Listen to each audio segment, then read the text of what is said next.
भगवान कृष्ण के नाम की महिमा। वृंदावन की एक गोपी रोज दूध दही बेचने मथुरा जाती थी। एक दिन ब्रज में एक संत आए। गोपी भी कथा सुनने गई। संत कथा में कह रहे थे भगवान के नाम की बड़ी महिमा है, उनके नाम से बड़े बड़े संकट भी टल जाते हैं। प्रभु का नाम तो भव सागर से तारने वाला है। यदि भव सागर से पार होना है तो भगवान का नाम कभी मत छोड़ना। कथा समाप्त हुई। गोपी अगले दिन फिर दूध दही बेचने चली। बीच में यमुना जी थी। गोपी को संत की बात याद आई।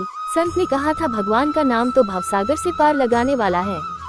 गोपी ने सोचा, जिस भगवान का नाम भवसागर से पार लगा सकता है तो क्या उन्हीं भगवान का नाम मुझे इस साधारण सी नदी से पार नहीं लगा सकता। ऐसा सोचकर गोपी ने मन में भगवान के नाम का आश्रय लिया और भोली भाली गोपी यमुना जी की ओर आगे बढ़ गई। अब जैसे ही यमुना जी में पैर रखा तो लगा मानो जमीन पर चल रही है और ऐसे ही सारी नदी पार कर गई।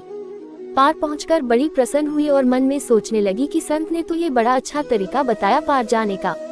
रोज रोज नाविक को भी पैसे नहीं देने पड़ेंगे।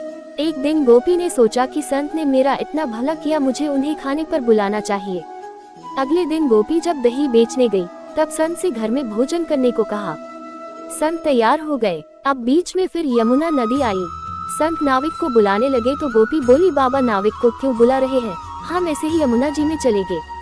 संत बोले, गोपी कैसी बात करती हो, यमुना जी को ऐसे ही कैसे पार करेंगे।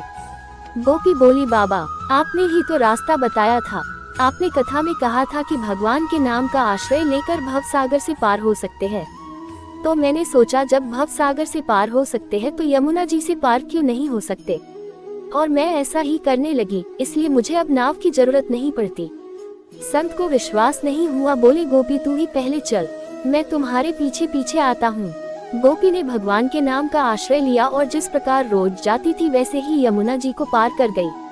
अब जैसे ही संत ने यमुना जी में पैर रखा तो झपाक से पानी में गिर गए। संत को बड़ा आश्चर्य हुआ। जब गोपी ने देखा कि संत तो पानी में गिर गए हैं तब गोपी वापस आई और संत का हाथ पकड़कर चली तो संत भी गोपी की भांति ही ऐसे चले जैसे जमीन पर चल रहे हो। संत तो गोपी के चरणों में गिर पड़े और बोले, गोपी तू धन्य है।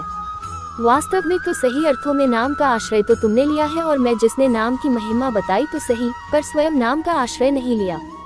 सच में मित्रों, हम भगवान नाम का जप अब आश्रय तो लेते हैं, पर भगवान नाम में पूर्ण विश्वास और श्रद्धा नहीं होने से हम इसका पूर्ण लाभ प्राप्त नहीं कर पाते।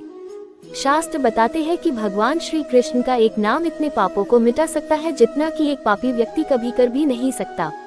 अतः भगवान नाम पर पूर्ण श्रद्धा अब विश्वास रखकर हृदय के अंतकरण से भाव विह्वल होकर जैसे एक छोटा बालक अपनी माँ के लिए बिलखता है, उसी भाव से सदैव प्रभु नाम का सुमिरन अब जप करे। कलियुग केवल नाम आधारा, सुमिर सुमिर नर उतारा ही पारा। हरे कृष्ण कृष्ण कृष्ण हरे हरे, हरे राम राम राम हरे हरे।